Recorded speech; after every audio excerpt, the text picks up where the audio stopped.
Chapter 9. Psychotherapeutic Methods.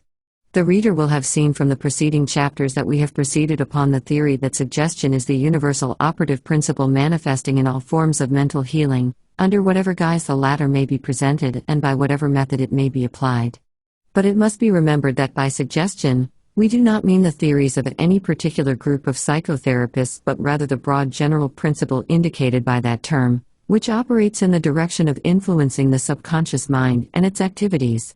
Let us consider the principle of suggestion so that we may understand what it is and what it is not. The term suggestion has as its root the Latin word suggero, which is translated as follows: sug, or sub, under, and garo, to carry, that is, to carry or place under. In its general usage, it signifies the introduction indirectly into the mind or thoughts, or that which is so introduced. Ordinarily, a suggestion is an idea indirectly insinuated into the mind and generally without the process of argument or reasoning. In the new psychology, the term suggestion is used in the sense of an idea that is carried under the objective or conscious mind and introduced to the subjective or subconscious mind. In suggestive therapeutics, a suggestion is an idea introduced into that part of the subconscious mind that governs and controls the physical functions and activities and that is embodied in the cells and cell groups of the body, as we have stated in the preceding chapters. By many mental healers, the term suggestion is applied only to the particular method of applying suggestion employed by physicians and others who practice under the general theories of suggestive therapeutics, and the first mentioned class denies that they use suggestion because, as they say, they do not use the methods of the practitioners of suggestive therapeutics, and make their cures by metaphysical or spiritual means, or according to some creed or metaphysical theory which, accepted, works the cure. We think that the unprejudiced reader who has followed us this far will have seen that these metaphysical theories, creeds, and special dogmas are simply the outward mask of suggestion. These healers simply supply a form of suggestion that is acceptable to the patient because of his temperament, training, and so on, and the healing process operates along the lines of the faith cure. The fact that healers of entirely opposite theories and doctrines manage to make cures in about the same proportion and at about the same time would seem to prove that the theories or dogmas have but little to do with the real work of healing. Whatever form of suggestion is most acceptable to the patient will best perform the healing work in that particular case. This will also serve to explain why some patients failing to obtain relief from one school of mental healing often are cured by healers of another school, and vice versa. Some need suggestions couched in the mystical terms of some of the cults, others need it garbed in religious drapings, while others prefer some vague metaphysical theory that seems to explain the phenomena. Any of the above forms still repels others but responds readily to the suggestion of a physician administering straight suggestive treatment without any religious, metaphysical, or mystical disguise. In all of these cases, the real healing work is done by the patient's subconscious mind, the various forms of suggestion serving merely to awaken and rouse the latent forces of nature into activity. We invite your consideration of the following forms of treatment for various disorders, as given by some of the divine scientists and other metaphysical and semi-religious organizations and cults. As you read them, try to discover the suggestive germ so nicely surrounded by the sugar coating, the suggestive pill so cleverly concealed by the metaphysical raisin. From a journal published in Chicago several years ago called Universal Truth, the following treatments were clipped. A correspondent who asked for a treatment adapted to the cure of nervousness is instructed to use the following formula, which must be repeated over and over: I am warmed and fed and clothed and healed by divine love. Another correspondent is given the following formula for the cure of sore feet, the affirmation to be made frequently: I so thoroughly understand the divine working of the truth, and I so thoroughly realize the presence of the Father in me and about me that I am now conscious that omnipotent love rules in every atom of my being, soul, and body. My feet can never be weary nor sore. God created my feet perfectly. I walk the pathway of life with perfect ease and comfort. All the obstacles in my path have vanished, and my feet are bathed in a sea of pure love. Through knowledge and realization of the presence of omnipotence, I praise and thank God for the perfect spirit of peace that now dwells within me. The following additional treatment is suggested to this sufferer of sore feet: mentally place yourself in an attitude to realize the power of the words you utter, for the fullness of peace and harmony in your feet comes with realization. The more frequently this spiritual medicine is used, the sooner the manifestation of perfect health. The same journal contained the following item: the following invigorating affirmations are used at the Exodus Club, Chicago, on Sunday mornings, the congregation repeating them after the leader, with reverent recognition of my birthright, I claim my sonship with the Almighty. I am free from disease and disorder. I am in harmony with my source. The infinite health is made manifest in me. The infinite substance is my constant supply. The infinite life fills and strengthens me. The infinite intelligence illumines and directs me. The infinite love surrounds and protects me. The infinite power upholds and supports me. I am out of bondage. I have the freedom of the sons of God. With all that is in me, I rejoice and give thanks. God and man are the all in all, now and forevermore. The same journal recommends the following affirmations for general health treatment. Monday, perfect health is my external birthright. Tuesday, I have the health of intellect, therefore, I have wise judgment and clear understanding. Wednesday, I am morally healthful. Therefore, in all my dealings, I love to realize that the spirit of integrity quickens me. Thursday, the healthfulness of my soul gives me a pure heart and righteousness of motive in everything I do. Friday, meditation upon the health of my real being outpictures in physical health and strength, even temper, joyous spirits, and kind words. Saturday, my health is inexhaustible because I keep my eyes steadily fixed upon its eternal principle, and my mouth filled with words of its omnipotence. Sunday, the Father and I are one in purpose, alike in substance, and one in manifestation. In the same journal, a correspondent gives the following treatment for rupture: you were conceived in divine love. You are the expression of that pure, perfect love. Divine love is a binding, cementing power. It is the power that holds all atoms in their places. Every atom of your body is drawn and held together in its place by this power. If any of them get separated by rupture or any other appearance, they may be drawn together and cemented by the omnipotent power of love, but the word must be spoken. Therefore, use the following: the omnipotent spirit of love in me heals this rupture and gives me peace. Then, mentally realize the truth of your words, for the spirit alone can heal. The following treatment for appendicitis is given in the same journal: the false theories of physicians and surgeons and the general impressions regarding that error named appendicitis are powerless to produce or perpetuate such manifestation. The great law of harmony reigns and only waits for the universal acknowledgement of its supremacy to obliterate all such falsity, thereby obliterating the manifestation. We claim, therefore, freedom from such error for every soul. We make this claim in the name of Jesus Christ. From the same source is taken this treatment for periodical nausea in a child. Dear child, every organ of your body is designed to represent the ideal and perfect organ in your real spiritual being, and every function of your body must respond to the word of truth, which is now sent forth to establish harmony in your consciousness.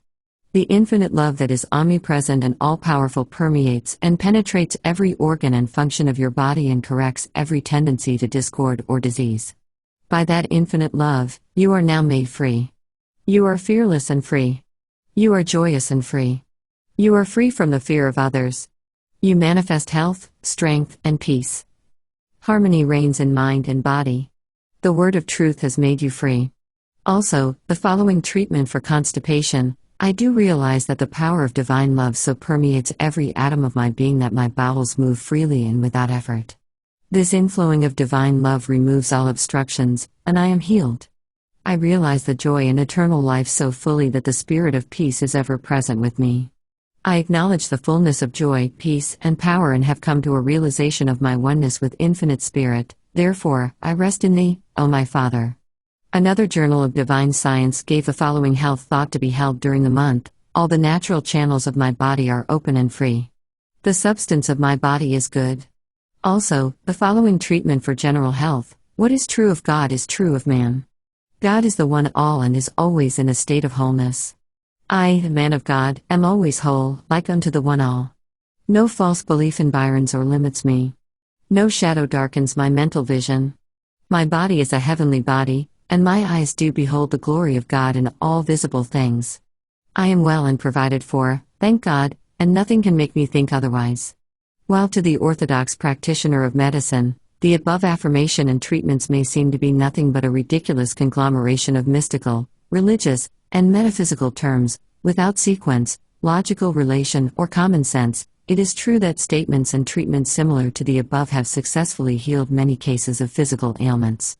There are thousands of people who will testify that they were healed in a similar manner, and the majority of them believed that there was some particular and peculiar virtue in the formula used or in the theories and beliefs upon which the formula was based. But the unprejudiced student of suggestion will readily see that the real healing force was with the mind and being of the patients themselves, and that the formula and the theories aroused faith, belief, and expectant attention. The principle is that of all faith cures, the principle of suggestion. Other schools of metaphysical or religious healers treat the patient by impressing upon his mind the fact that God, being perfect, good, and loving, could not be guilty of creating evil, pain, or disease, and that such things are non-existent in the divine mind, and are merely illusion, errors, or false claims of the mortal mind, or carnal mind of the patient. Therefore, if the patient will deny their reality, and will admit as existent only such things as are held in the divine mind, for example, the good things, then the evil things, being merely illusions and untruths, must of necessity fade away and disappear, and perfect health will result. Others treat their patients by impressing upon their minds the idea that sickness and disease are either the world or the devil, or of the principle of evil, the latter being described as the negation of truth and similar terms, and that, therefore, fixing the mind and faith upon the principle of good, or God, must result in driving away the evil conditions. Others hold that disembodied spirits are aiding in the cure. There are thousands of variations rung on the chimes of metaphysical or religious suggestions in the cults. And they all make some cures, remember, in spite of their theories rather than because of them. The mental scientists come nearest to the ideas of the new psychology when they teach that as a man thinketh, so is he, and that the mind of man creates physical conditions, good and evil, and that the constant holding of the ideal of perfect health and the assertion thereof will restore normal healthy conditions to the person suffering from physical ailments.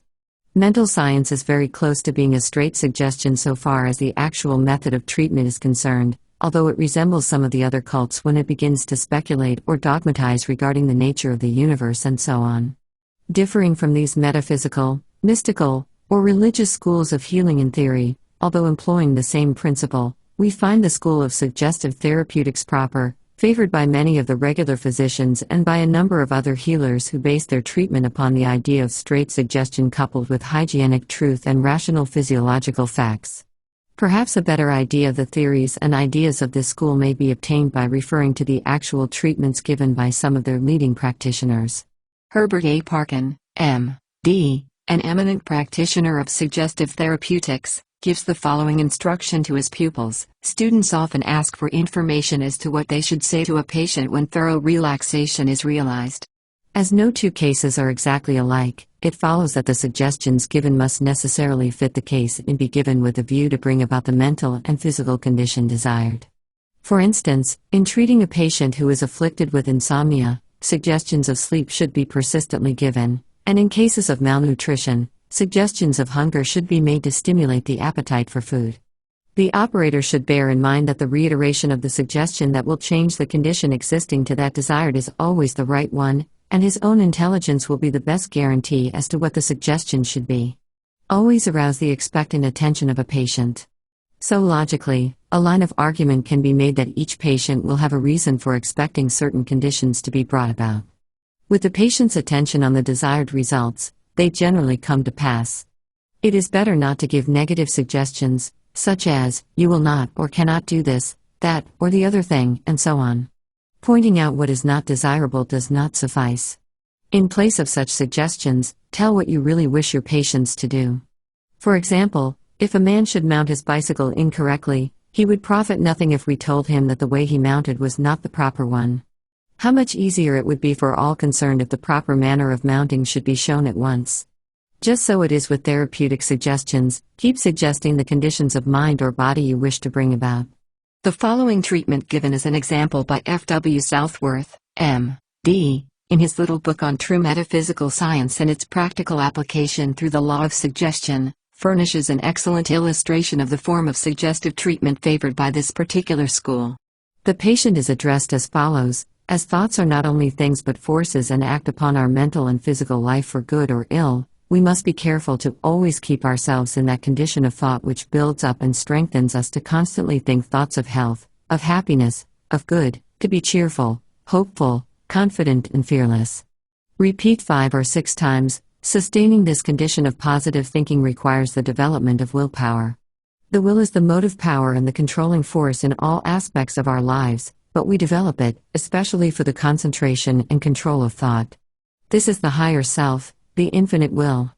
Exercise it with vigor and earnest persistency, and learn to rely upon it. Assert its power as you assert the power of the muscles in exercise, and it will manifest itself. The thought will be positive, the secretions of the body will be normal, and the circulation of the blood in the head will be kept at that proper equilibrium, which ensures the constant nutrition of the cells of the brain and their constant vigor and strength of control of all the organs and tissues of the body. This vast and intricate machinery of the body will work harmoniously for the production of nutrition through the elaboration of the food elements. As our body is constantly changing and wasting, we must rebuild and restore it constantly, and we do so from the air we breathe, the water we drink, and the food we eat. The most important of these is the air you breathe, as it is not only a food in itself to the tissues, but it vitalizes the food you eat and the water you drink. Give it that quality of your thought and breathe it as you have been directed at least 6 times per day for a period of from 5 to 10 minutes each time.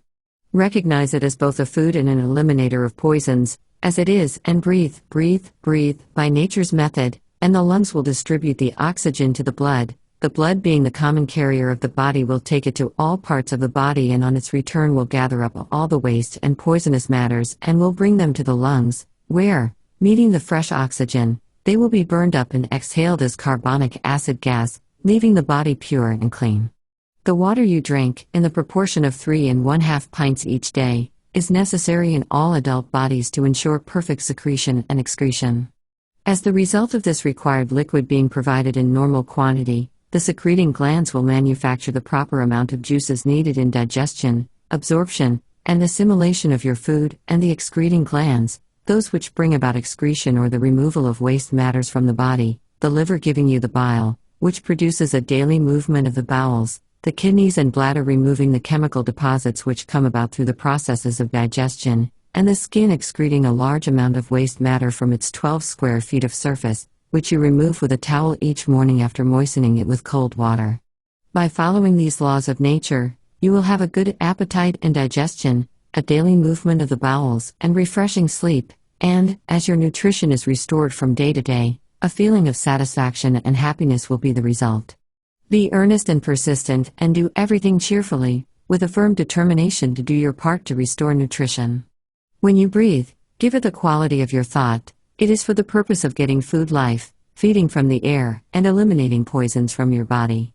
Repeat 5 and 6 times. When you sip the water, think each time that it is to produce perfect secretion and excretion, to give you a good appetite, digestion, refreshing sleep, and a free movement of the bowels each morning.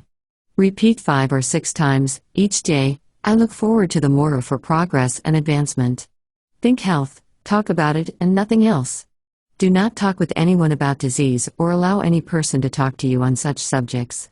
Be cheerful, hopeful, confident, and fearless always, and you will be happy and healthy. Eat, drink, breathe, and be merry. It will be noted that in the above described treatment, the suggestions are made along physiological and hygienic lines. That is, the suggestions indicate the physiological processes that are performed normally in a healthy person, the idea being to set up an ideal pattern for the subconscious mind to follow. In all scientific suggestive treatment, the idea is always to paint a mental picture of the desired conditions rather than dwell upon the existing undesirable conditions. The ideal is always held up to view, and the patient's mind is led to realize the ideal, to make the ideal real, to manifest the thought in action, to materialize the mental picture. The general principles of suggestive therapeutics may be applied effectively by means of autosuggestion. In fact, the affirmations, statements, and assertions used by many of the new thought schools are but forms of autosuggestion.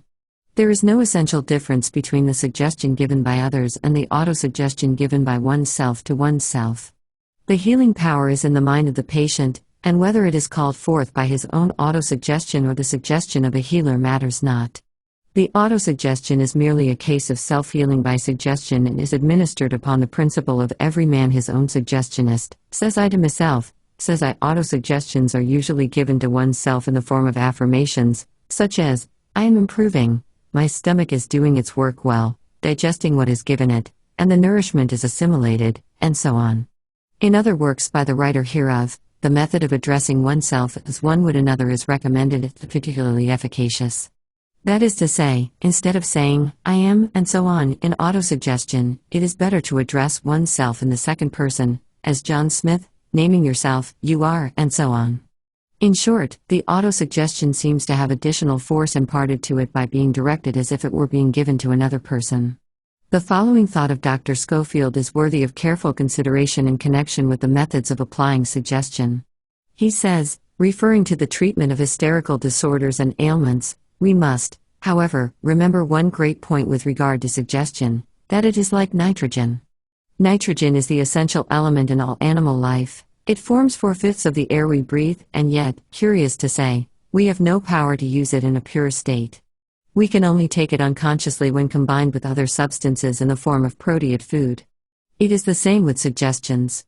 Not one hysterical sufferer in 100 can receive and profit from them in a raw state, that is, consciously. They must generally be presented, as we have said, indirectly to the subconscious mind by the treatment and environment of the patient. An electric shock often cures slight hysterical diseases instantaneously, acting, as it often does, on the unconscious mind through the conscious. No doubt it would be easier if we could say to these sufferers, the disease is caused by suggestions from ideal centers, and to cure it, all you have to do is to believe you are well. Still, it would be impossible for us to take our nitrogen pure from the air. The mind cannot, as a rule, be acted on directly when the brain is unhealthy. Suggestions must be wrapped in objective treatment, directed ostensibly and vigorously to the simulated disease. Not only is the above true regarding the treatment of hysterical disorders but for all disorders as well. The methods that will bring about the best results must be carefully modeled upon the patient's particular temperament, education, prejudices for and against, and general beliefs. The skilled suggestionist adapts his treatment and methods to each individual case coming to him for treatment. Whatever method will best arouse the patient's belief, faith, and expectant attention is the best method for administering the suggestions. The successful suggestionist must be all things to all men, never, however, losing sight of the fundamental principle of suggestion, the arousing of faith, belief, and expectant attention.